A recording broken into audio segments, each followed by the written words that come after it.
how he excel under pressure. And I'm just wondering, how you excel under pressure and you a LeBron fan? Inquiring minds wonder now. I need to hear your comments on that. And then if I get real quick, y'all, both of y'all top 5 NBA players of all time. And if LeBron's number 1 on anybody's list, we're not even doing the Black Panther. Yo, man, first of all, how you gonna put me on a spot like that?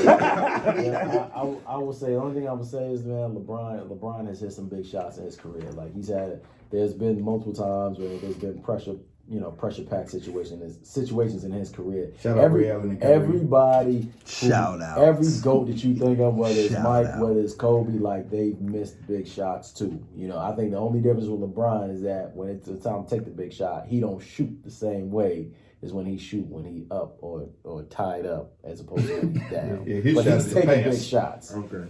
All right. My top 5. Mike.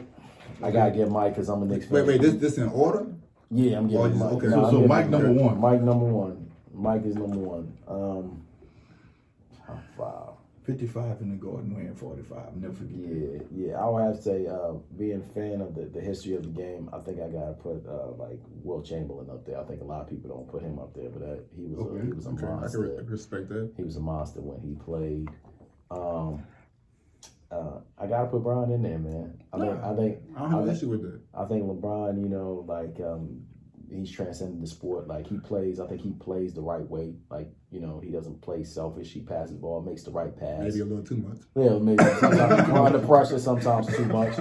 But I think he definitely from the flair to his ability to pass, his court vision, and of course he's physically on another level from different players. Are we going by position, or we just going? Just your top 5, best 5 players. Oh man, okay, I got 2 more to go. I gotta put Kobe in there, man. I think Kobe deserves to be Kobe in deserves there. Ahead of LeBron. I think they're 2 different players. Like I think Kobe, they are. I think it's comparing apples and oranges. But I gotta put Kobe in there, man. And I'm trying to think of a 5th historically that I would put in there that I know would have got busy. Man, so many. So many, man. And if we're going positionless basketball, I'm going to say Magic, man. Okay. There he is. Magic Man. I just make sure you ain't seen nobody from the Knicks. Nah, I can't do it. I can't do it. You want to put Willis Reed up in there, man? Yeah, I think Magic. Top 5. Nah. I mean, You said top 5 positionless. You know what I'm saying? If we go my position, that's a different conversation. But I think that's my top 5. That's a good 5. Yeah. All right, Peter. I You won't. basketball, man. I won't even get into like the pressure bust pipes thing or what have you, because we already know what that is. Yeah. 3 of us in agreement. Yeah, we already know what it is. But with that being said, my top 5, Michael Jordan, no brainer, GOAT, period. Yeah, you go. And I think for me, it's unfair to, when you talk about top 5, to discuss people that you never saw play. Okay. That's just my personal opinion. Like I can't put Will Chamberlain in my top 5 because I've never seen him play before. Okay. Right. So in my era, I look at it as a top 5. That dude scored 100 points did. in a basketball in an NBA game. He scored 100 points, but like I think the tallest dude was like 6'5". Man, Speaking him. So for me, the most dominant center that I have ever seen on the force, from a force standpoint, to be unstoppable, it has to be Shaquille O'Neal. Hey, question: So what for college me, Shaq went to? he went to LSU. So when you talk about Shaq against Portland, when you talk about LA Shaq, that is prime, the most dominant force that I've ever seen. And then we talking about Jordan, we talking about everybody. Elijah was giving him that work though. He was. Thanks. Hey, That's why I couldn't push Shaq. No. You're talking about a young Shaq. Wait. We're not. Hold on. We even go. Let's go historical context. Right. You're talking about you talking about Orlando Shaq. Orlando Shaq was that. We're talking about. Listen, we're talking about Orlando Shaq. We talking Orlando Shaq. I'm talking about LA Shaq. I'm talking about. Listen, 98 to 2000. Great Western Forum Shaq. I'm talking about you throw the ball and you might as well go back and fall back because either A, your biggest player is getting treated like a little boy and getting dunked on, bullied, or he's just coming in with that little jump hook in the paint. It's nothing that you can do. And you had to formulate your defense to where you triple team and fronted him so he couldn't get the ball. That's how dominant he was. So when you talk about from a dominant force perspective, and that's me, like changing the game from a dominant force perspective, I watched Shaq single-handedly stop Portland, which was a better team, from beating him year after year because they had no answer. She couldn't do nothing. Sabonis couldn't do nothing. There was nothing anybody could do. Nobody could do anything. Scotty. Right. Yeah. So, Had a squad.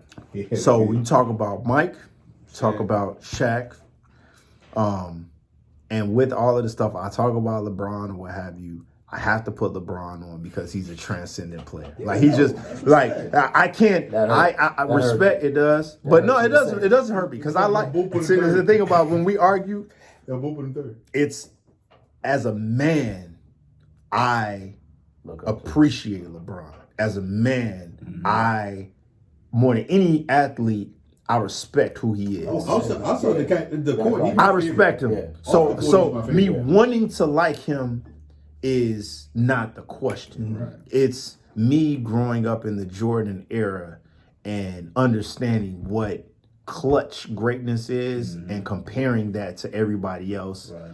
That's my problem with LeBron. Then he did with 23 too. Like that too. Like you should have picked him So up. right. But so I had a problem. right. So with that being said, like I have to put LeBron up there because like anytime that you can dominate the East and go to the final, you lose them, but you go to the finals for an entire decade. That's pretty hard. That's tough. That's So I have to put him up. It would be blasphemous for me for not putting him up, even if I don't think he is such a clutch player. So Mike, Shaq, LeBron, Kobe. Okay. I have to put Kobe there because Most mechanically sound player ever. most mechanic, and this one I think might be something that may not be popular, but if you look at it, I think makes sense, and that would probably be Tim Duncan. Oh, I don't have an issue with that. So you know when you look and I'm not even looking at it from a positional standpoint. I'm talking about from a winning standpoint, from transitional athletes, from fundamentals, from being able to dominate over extended period of time. He has to be there. He has 5 chips. He got 5 chips. Yeah. He has 5 chips. He revolutionized his position. He put the bank shot like at like that Different was angles. his thing, different angles or what have you. From a transitional standpoint and from impacting the game, he did something important. What I'll say about Tim, though, in comparison to the other 4 you named, they were all superior athletes. Yeah, he was. Tim Duncan was not a superior He was not. athlete. He was not. Like he was not. in the league. He with no fundamental. leadership. He fundamental to death. That's why he couldn't sell To those death. And for me, right. And for me, like I'm not like the greatest athlete. I beat people from just from a skill level. Like I outskilled them. I outworked them. Right. So I appreciate the fact that he's not the greatest athlete, but he fundamental people to death, and he won on a high level. So that's my 5 because I have to only talk about people of my era. I'll say this about Tim